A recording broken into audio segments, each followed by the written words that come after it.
नमस्कार, news one India देख रहे हैं आप और आपके साथ मैं हूं ऋतु। चलिए बुलेटिन की शुरुआत करते हैं बड़ी खबर के साथ, जो कि लखनऊ से सीधे सामने आ रही है। ओबीसी आरक्षण को लेकर 5 सदस्यीय टीम गठित कर दी गई है। प्रेस कॉन्फ्रेंस कर अब इसकी जानकारी दी गई है। राम अवतार सिंह का बड़ा बयान सामने आया है। कहा है कि राज्य सरकार की गठित कमीशन की पहली मीटिंग हुई थी और हमें ये देखना है कि कार्य प्रणाली कैसे शुरू किया जाए, क्या क्या कार्य प्रणाली अपनाई जाए और हमें 2.5-3 महीने में रिपोर्ट भेजनी होगी। यूपी सरकार के सभी जनपदों में हम जाएंगे, वहां रेवेन्यू ऑफिसर्स के माध्यम से डाटा लेंगे, जनप्रतिनिधियों से भी सहयोग की अपेक्षा करेंगे और साथ ही साथ हम दूसरे प्रदेशों की भी कार्यप्रणाली को देखेंगे, उसके हिसाब से भी जायजा लेते हुए हमारे यहाँ पर सुचारू रूप से चलाने का प्रयास करेंगे। जनप्रतिनिधियों से जानकारी लेंगे। पूरी प्रणाली को पूरा करने में 5 से 6 महीने का समय लगेगा और आपको बता दें कि हम कोशिश करेंगे कि 3 महीने में हमारी रिपोर्ट सौंपी जाए। सरकार ने हमें 6 महीने का समय दिया है। विपक्षी पार्टियों ने भी जमकर सवाल उठाए, उनकी बात भी सुनी जाएगी। सत्ता पक्ष के साथ साथ विपक्ष के नेताओं की भी बात सुनी जाएगी। ये बड़ी खबर आपको बता रहे हैं और ये कहना है, हम जिलों के जनप्रतिनिधियों के साथ समस्या सुनेंगे। ट्रांसजेंडर को लेकर आरक्षण की भी समस्या पर भी बात की जाएगी। ये कहना है जो 5 सदस्यीय टीम गठित की गई है उसके अध्यक्ष राम अवतार सिंह का, जिन्होंने तमाम जो पहलू है उन पर बात कही। आज कमीशन की पहली मीटिंग हुई है और हमें अभी फिलहाल ये देखना है कि इसकी कार्य प्रणाली क्या अपनाई जाए, किस तरह से इसका कार्य संचालन किया जाए। अभी डिस्कशन जारी है। रोज ही करीब करीब मीटिंग होकर इसका होगा, किस तरह से आगे चले, क्या क्या कार्य प्रणाली अपनाई जाए, किस तरह से सब काम हो। और हमें 2.5-3 महीने में रिपोर्ट सबमिट करनी है। उसके बाद फिर इस पर फर्दर जो भी फॉलो अप एक्शन होंगे उसमें भी टाइम लगेगा। तो हम कोशिश करेंगे कि जल्दी से जल्दी इस कार्य को पूरा करें। यूपी के सभी जनपदों को में हम जाएंगे, कमिश्नर स्टेज पर भी और डिस्ट्रिक्ट लेवल में भी सब। वहाँ रेवेन्यू ऑफिसर्स, डिस्ट्रिक्ट मजिस्ट्रेट से संपर्क करके और उनकी सहायता लेकर हम वहाँ से डाटा कलेक्ट करेंगे और डाटा कलेक्ट करने के बाद जो भी हमें सूचनाएं की आवश्यकता होगी उनके माध्यम से। अधिक जानकारी के साथ हमारे संवाददाता एसके बाजपेयी जुड़ गए हैं। संवाददाता का रुख कर लेते हैं। एसके, जिस तरह से अब ये खबर सामने आई है कि अब 5 सदस्यीय टीम का जो गठित की गई थी, उनके अध्यक्ष का प्रेस कॉन्फ्रेंस में बड़ा कहना सामने आया है। उन्होंने कहा है कि जिस तरह से किस तरह से अब चुनाव हुआ होगा उसको लेकर बड़ी बात कही है। क्या कुछ अधिक जानकारी आपके पास है?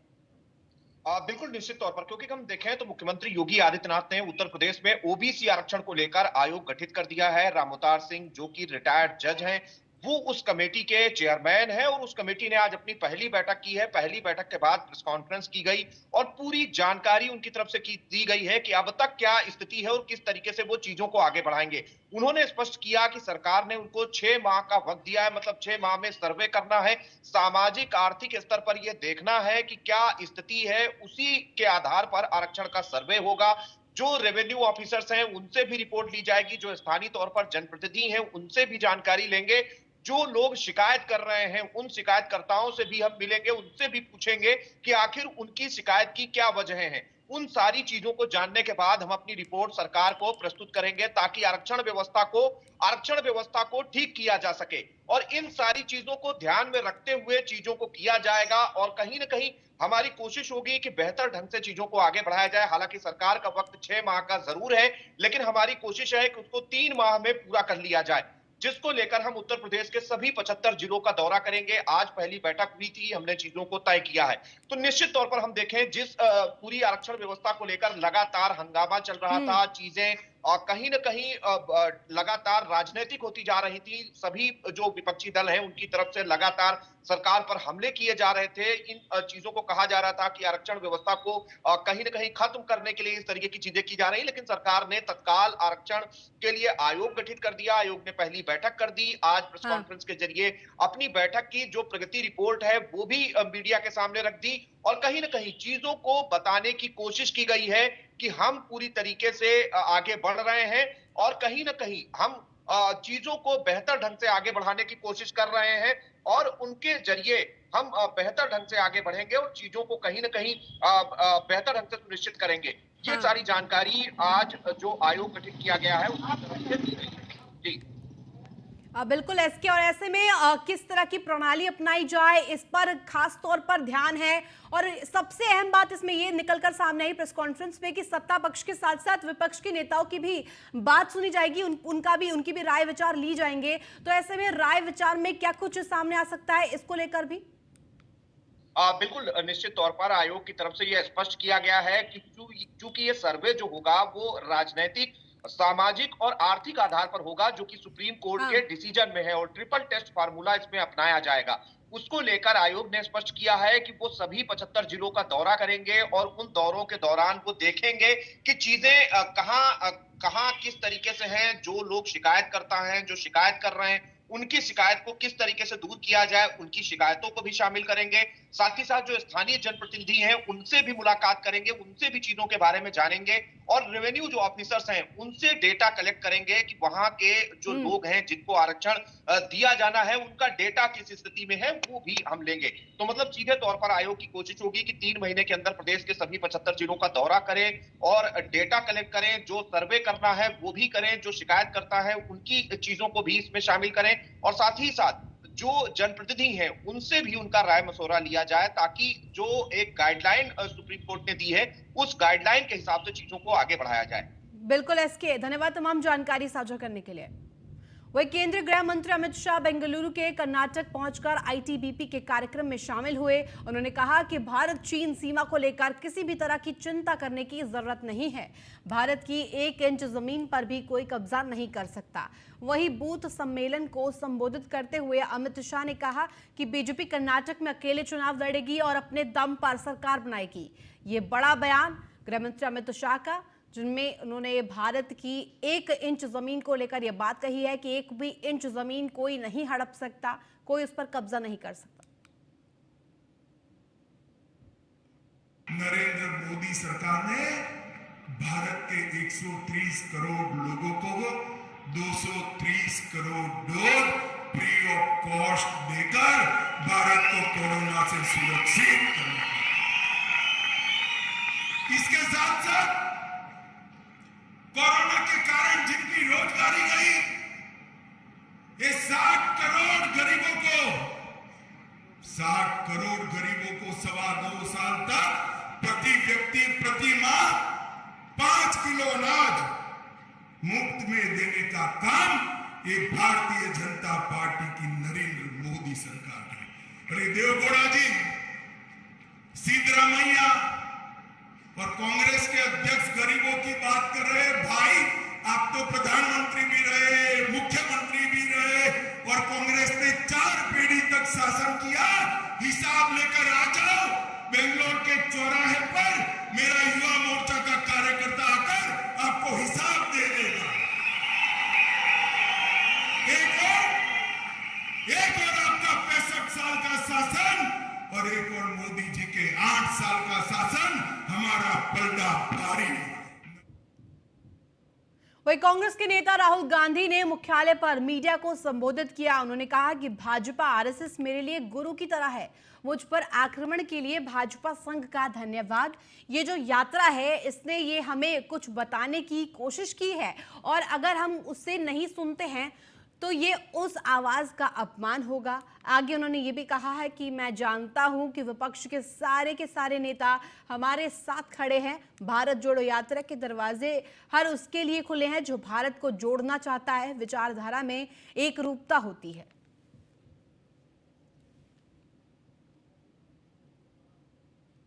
और यात्रा है और मैंने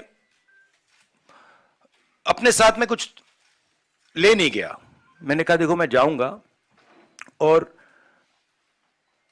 मैं एक्सपीरियंस करूंगा, मैं कोई मतलब प्री कंसीव्ड नोशन नहीं ले जाऊंगा। तो शुरुआत ये थी कि शुरुआत में लगा कि भाई देखो हम पैदल चल रहे हैं, मगर फिर आस्ते आस्ते पता लगने लगा कि एक्चुअली ये जो यात्रा है, जिसको मैंने नदी भी कहा है, ये एक जीवित चीज है, इसकी एक आवाज है, इसकी भावनाएं हैं, फीलिंग्स हैं, और ये एक प्रकार से हिंदुस्तान की भावनाएं हैं, फीलिंग्स हैं। तो ये यात्रा हमें ये चीजें बता रही है। तो मुझे एज ए इंडिविजुअल काफी सीखने को मिला। जैसे मैंने कहा, मेरे लिए, जैसे कल मैं किसी से बात कर रहा था, उन्होंने मुझसे पूछा कि देखो यात्रा के बाद क्या होगा, हमें प्लानिंग करनी है कि यात्रा के बाद क्या करेंगे। काफी लोगों ने कहा है ईस्ट वेस्ट यात्रा, कोई और कुछ और कह रहे हैं, और मैंने उनको जवाब दिया, देखिए ये रही बात विपक्ष की। मैं जानता हूं कि विपक्ष के नेता सारे के सारे हमारे साथ खड़े हैं, और वो मतलब वो क्लियरली हमें मालूम है। बट आज के हिंदुस्तान में कंपल्शंस भी होते हैं, पॉलिटिकल कंपल्शंस होते हैं, दूसरे कंपल्शंस होते हैं। तो मैं उस पर कमेंट नहीं करना चाहता हूं कि क्यों आ रहे हैं, क्यों नहीं आ रहा है, कौन आ रहा है, कौन नहीं आ रहा। बस मैं ये कहना चाहता हूं कि भारत जोड़ो यात्रा के दरवाजे, जो भी भारत को जोड़ना चाहता है उसके लिए खुले हैं, किसी को हम रोकने वाले नहीं हैं। दो चीजें हैं इसमें। मैं भारत जोड़ो यात्रा कर रहा हूं, ठीक है। अब सरकार चाहती है कि मैं बीपी गाड़ी में भारत जोड़ो यात्रा करूं। कहते हैं आपका प्रोटोकॉल है कि आप हमें तंग मत करो, आप बुलेट प्रूफ गाड़ी में बैठ के कन्याकुमारी से कश्मीर तक चलो। अब यह मेरे लिए तो एक्सेप्टेबल नहीं है। अब यात्रा में आप मुझे समझाइए, भारत जोड़ो यात्रा में मैं बीपी गाड़ी में कैसे बैठूं? अच्छा, जब उनके नेता, उनके सीनियर नेता बीपी गाड़ी से बाहर आ जाते हैं तो फिर कोई चिट्ठी नहीं जाती। उनके नेताओं ने रोड शो किए हैं, खुली जीप में गए हैं, उनके ही प्रोटोकॉल के खिलाफ है ये। वो मुझे लिख रहे हैं कि भैया आप बीपी गाड़ी से निकल गए। तो उनके लिए प्रोटोकॉल अलग, मेरे लिए प्रोटोकॉल अलग। और सारे सीआरपीएफ के लोग जानते हैं, सीनियर्स जानते हैं कि मेरी सिक्योरिटी। वहीं न्यूजीलैंड में नए साल का आगाज हुआ है। आतिशबाजी के साथ 2023 का स्वागत किया गया है। साल 2022 को अलविदा भी कहा गया। और आपको बता दें कि भारत में भी जगह जगह जश्न की शुरुआत हो चुकी है। न्यूजीलैंड में नए साल का आगाज हो चुका है। आतिशबाजी के साथ साल 2023 का स्वागत किया है। तमाम उन खुशियों के साथ साल 2022 को अलविदा कहा गया। सभी जो मेमोरीज है उनको भी याद किया गया, और अब नए साल का आगाज स्वागत किया गया है न्यूजीलैंड में भी, और साथ ही साथ भारत में भी इसके लिए तैयारियां शुरू हो गई है। अब जश्न की शुरुआत हो चुकी है। इसी खबर पर ज्यादा जानकारी के साथ हमारे संवाददाता प्रिया राणा जुड़ गए। प्रिया, जिस तरह से अब नए साल की आतिशबाजी शुरू हो गई है न्यूजीलैंड की, अगर हम बात करें तो वहां पर भी अब आतिशबाजी के साथ साथ 2023 का आगाज हो गया है। भारत में किस तरह की तैयारियां देखने को मिल रही है, क्या कुछ जानकारी आपके पास है प्रिया? देखिए, अभी नववर्ष का जो साल है, अभी इसमें कुछ घंटे बचे हैं, जिसको लेकर अगर हम बात करें गौतमबुद्ध नगर की, तो पूरे गौतमबुद्ध नगर में समय जश्न का माहौल है। इस वक्त हम गौतमबुद्ध मॉल में मौजूद हैं, और आप पीछे की तस्वीरों में यहाँ पर देखेंगे तो यहाँ पर जो है माहौल है रंगीन होता हुआ नजर आ रहा है। सभी लोग अपनी फैमिलीज के साथ, अपने फ्रेंड्स के साथ नववर्ष के लिए यहाँ पर पहुँचे हैं। न्यू ईयर की तैयारियाँ जोरों पर है। वहीं अगर हम बात करें प्रशासन की, पुलिस प्रशासन की, तो सीपी लक्ष्मी सिंह पूरे एक्शन में नजर आ रही है, और जगह जगह चप्पे चप्पे पर निगरानी की जा रही है। वहीं नोएडा पुलिस के द्वारा ड्रोन कैमरों से भी निगरानी की जा रही है। वहीं अलग अलग पॉइंट, चेक इन पॉइंट बनाए गए हैं जहाँ पर पुलिस मुस्तैद है, बैरिकेडिंग लगाई गई है, और साथ ही विशेष ध्यान रखा जा रहा है कि मान लीजिए कोई भी ज़्यादा ड्रिंक कर लेता है या उधर करता है, उसके खिलाफ कार्रवाई की जाएगी। तो पुलिस भी अपने एक्शन मोड में नजर आ रही है। और वहीं जो गौतमबुद्ध नगर की जनता है वो पूरे हर्षोल्लास के साथ नए साल का स्वागत करती हुई नजर आ रही है, क्योंकि लगातार देखें पिछले 2 साल से कोरोना की मार जो लोग मिल रहे थे, अगर हम बात करें तो अब ऐसा नहीं है। हालांकि देखिए कोरोना लगातार दोबारा से एक बार बढ़ता हुआ नजर आ रहा था, लेकिन अगर हम देखें तो यहाँ पर कोरोना जो है जश्न में रंग में भंग करता हुआ नजर नहीं आ रहा है। आप पीछे की तस्वीरों में देखेंगे इस वक्त गौतमबुद्ध मॉल में लाइव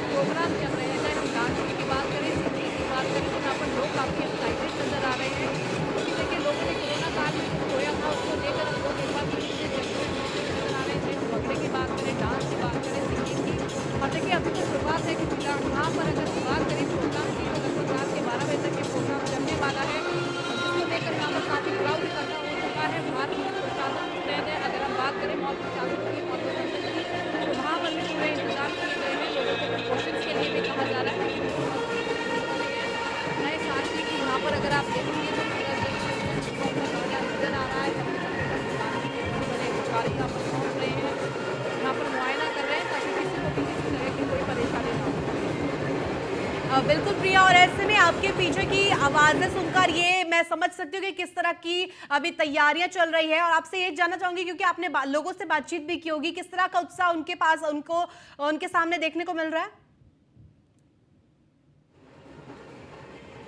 देखिए, लोग काफी उत्साह यहाँ पर नजर आ रहे हैं। अगर आप देखेंगे नन्हे बच्चों से लेकर उनके माता पिता बुजुर्ग भी यहाँ पर नंबर मनाने के लिए पहुंचे हैं, क्योंकि नए साल के लोगों के अंदर बहुत ज्यादा एक्साइटमेंट है। जो कि आप तस्वीरों में देख रहे हो, हालांकि अभी देखिए लगभग 7 भी नहीं बजे, लेकिन जो लोग हैं अपने घरों से निकल चुके हैं और पूरे एनसीआर में जो शहर है चलते चलते बहुत ज्यादा क्राउड यहाँ पर देखने के लिए मिल रहा है।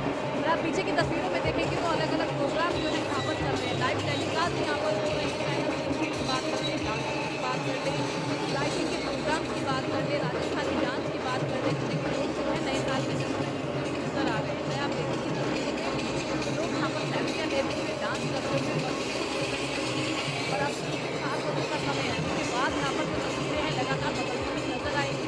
लोग भी देखिए अपने जश्न के माहौल में यहाँ पर हैं और देखिए नए वर्ष का जो लोग स्वागत करते हुए आज नजर आ रहे हैं। नन्हे मुन्ने बच्चे भी यहाँ पर हैं और देखिए उनके माता पिता हैं, और अभी शुरुआत हुई है। उसके बाद अगर आप देखेंगे तो पूरे मॉल में इतना ज़्यादा क्राउड देखने के लिए मिल रहा है गौर सिटी मॉल में, क्योंकि देखिए एनसीआर में सबसे फेमस दो ही मॉल नोएडा के अंदर है, गौतम बुद्ध नगर में वीआईपी हुआ या गौर मॉल हुआ, और इसी में सबसे ज़्यादा रश देखने के लिए मिलता है। और देखिए सभी लोग अपनी फैमिलियों के साथ यहाँ पर नववर्ष मनाने के लिए पहुँच रहे हैं और लगातार जो माहौल है वो जश्न में होता हुआ नजर आ रहा है। जी बिल्कुल प्रिया, और ऐसे में अगर हम सुरक्षा की बात करें तो सुरक्षा के क्या कुछ बाहर प्रबंध किए गए हैं? आप रास्ते से आ रहे होंगे, नोएडा में इस वक्त आपकी मौजूदगी है, किस तरह की सुरक्षा की व्यवस्था की गई है? जी बिल्कुल, देखिए गौतम बुद्ध नगर पुलिस के द्वारा जो प्रशासन है पूरी तरीके से अलर्ट मोड पे नजर आ रहा है। देखिए लगातार बैरिकेडिंग वहाँ पर की गई है। वहीं अगर हम बात करें तो की जा रही है, रूट डाइवर्ट किए गए हैं ताकि देखिए ट्रैफिक की समस्या से किसी को जूझना ना पड़े। वहीं अगर हम बात करें तो किसी को सड़कों पर उतरकर चीज़ों का मुआयना कर रही है ताकि किसी को किसी तरीके की कोई तकलीफ ना हो। देखिए बैरिकेडिंग प्रॉपर लगा कर रखी गई है, असंख्य लोगों की चेकिंग की जा रही है, कैमरों की निगरानी की जा रही है। वही साथ ही मान लीजिए कि कोई ड्रिंक करता है तो पुलिस के द्वारा उसके लिए भी इंतजाम किए गए कि कोई ओवर ड्रग्स हो जाता है तो पुलिस उसको अपने घर अपनी गाड़ी से छुड़वाती हुई नजर आएगी। देखिए नोएडा पुलिस की कितनी अच्छी ये पहल है, क्योंकि देखिए सबसे अपील भी की थी, लेकिन जश्न का माहौल है तो सभी लोग अपने घरों से बाहर निकलते हुए भी नजर आएंगे, क्योंकि देखिए किसी पर हम रोक नहीं लगा सकते, जिसको लेकर पुलिस अलर्ट है। जगह जगह चप्पे चप्पों पर निगरानी की जा रही है, बैरिकेडिंग की जा रही है, डाइवर्ट किए गए हैं। बिल्कुल प्रिया, धन्यवाद तमाम जानकारी देने के लिए। वही साल 2022 में यूपी पुलिस की क्या क्या उपलब्धियां रही, इस पर भी अहम जानकारी हम आपको देंगे। लखनऊ, गौतम बुद्ध नगर और कानपुर में कमिश्नर सिस्टम लागू हुआ, और आपको साथ ही साथ बताते चले कि वाराणसी, गाजियाबाद और प्रयागराज में कमिश्नरेट सिस्टम लागू हुआ। ये सबसे बड़ी खबर रही थी। स्थापित होने के बाद से ही पुलिसिंग में कई बदलाव भी हुए थे। पीजी पोर्टल पर लखनऊ में 98.5% शिकायतों का निस्तारण भी किया गया था। कमिश्नरेट लागू होने के बाद से ही पुलिसिंग जिस तरह से व्यवस्था में सुधार हुआ, बदलाव हुए। आईजीआरएस पोर्टल पर भी गौतम बुद्ध नगर में 97.5% शिकायतों का निस्तारण किया गया, और भारत सरकार पीजी पोर्टल में 98.8% शिकायतों का निस्तारण किया गया। हम ये पूरी संख्या आप तक पहुंचा रहे हैं। कानपुर में आईजीआरएस पर 97.53% शिकायतों का निस्तारण किया गया। भारत सरकार के पीजी पोर्टल पर भी आई शिकायतें 98.05% निस्तारित की गई। और वाराणसी की अगर हम बात करें तो वाराणसी में आईजीआरएस पर 96.44% शिकायतों का निस्तारण हुआ। ये बड़ी खबर आपको बता रहे हैं, एक एक करके जानकारी दे रहे हैं कि आखिर साल 2022 में किस तरह की यूपी पुलिस में सुविधा रही, कमिश्नरेट लागू होने से क्या कुछ बदलाव हुए। भारत सरकार के पीजी पोर्टल पर भी 97.97% शिकायतें निस्तारित की गई। इनका जिस तरह से बदलाव देखने को मिला, साल 2020 से साल 2022 तक संगठित अपराधियों के खिलाफ कार्रवाई भी की गई। और अगर हम खासतौर पर बात करें लखनऊ की, तो लखनऊ में 392 अपराधियों पर कार्रवाई की गई। ये सबसे अहम जानकारी हम आप तक पहुंचा रहे हैं। गौतम बुद्ध नगर में 274 अपराधियों पर कार्रवाई की गई। कानपुर में अकेले 408 अपराधियों पर शिकंजा कसा गया। और वाराणसी की अगर हम बात कर ले तो 454 अपराधियों पर कार्रवाई की गई। माफियाओं के खिलाफ बड़ी कार्रवाई देखने को मिली और लखनऊ में अपराधियों पर 489 करोड़ की संपत्ति जब्त भी की गई। और साथ ही साथ आपको बताते चले कि गौतम बुद्ध नगर में अपराधियों की 175 करोड़ की संपत्ति भी कुर्क की गई। कानपुर में अपराधियों की 71 करोड़ की संपत्ति जब्त की गई। वहीं वाराणसी में अपराधियों की 24 करोड़ की संपत्ति जब्त की गई। साल 2019 की अपेक्षा में 2021 में अपराधियों पर कमी आई, अपराधों में भी कमी आई और हत्या, लूट, डकैती, वाहन चोरी, बलात्कार के मामलों में भी कमी दर्ज की गई। माफियाओं के खिलाफ 3,998 मुकदमे दर्ज किए गए। 50 लाख जाली मुद्रा बरामद की गई। ये हम संख्या आपको एक एक कर बता रहे हैं, समझाने का प्रयास कर रहे हैं। जाली मुद्रा के मामले भी 125 आरोपी गिरफ्तार किए गए हैं। तो ग्राफिक्स के जरिए हम आपको समझाने का प्रयास कर रहे हैं, संख्या दर संख्या। वहीं चंदौली में रक्षा मंत्री राजनाथ सिंह का बयान सामने आया है। देश के सेना का मनोबल काफी ऊंचा है, ये कहना है रक्षा मंत्री राजनाथ सिंह का। देश की सीमाएं भी सुरक्षित है। सेना ने शौर्य बरकरार रखा है, शौर्य का परिचय दिया है और ऐसे में सेना की सराहना जितनी भी की जाए उतनी कम होगी। राहुल गांधी यात्रा कर रहे थे और यात्रा करते रहे। राहुल गांधी के संबंध में भी मुझे कोई टिप्पणी नहीं करनी है। रक्षा क्षेत्र में भारत तेजी से आगे बढ़ रहा है और आत्मनिर्भर बन रहा है। हमने फैसला किया है 68% हथियारों की खरीद भी दूसरे देशों से नहीं होगी, बल्कि भारत में ही हथियारों का निर्माण किया जाएगा।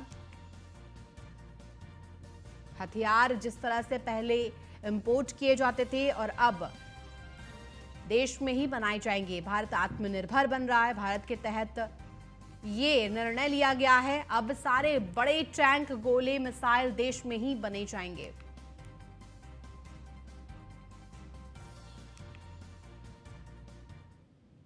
वहीं गौतम बुद्ध नगर के नोएडा के सेक्टर 63 थाना पुलिस को बड़ी सफलता मिली है। आपको बता दें कि एमबीबीएस में दाखिला दिलाने के नाम पर सैकड़ों छात्रों से करोड़ों रुपए की ठगी करने वाले गिरफ्तार किए गए हैं। उनका पर्दाफाश किया गया है और आपको इस वक्त की बड़ी खबर बता रहे हैं। पुलिस ने गिरोह के 3 अभियुक्तों को भी गिरफ्तार किया है।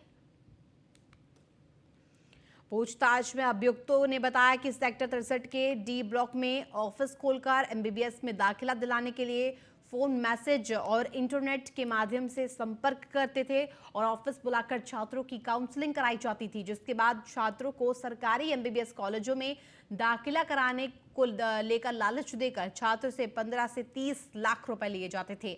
जब छात्र अपना दाखिला कराने कॉलेज जाते थे तो छात्रों को अपने साथ हुए फर्जीवाड़े का पता चलता था।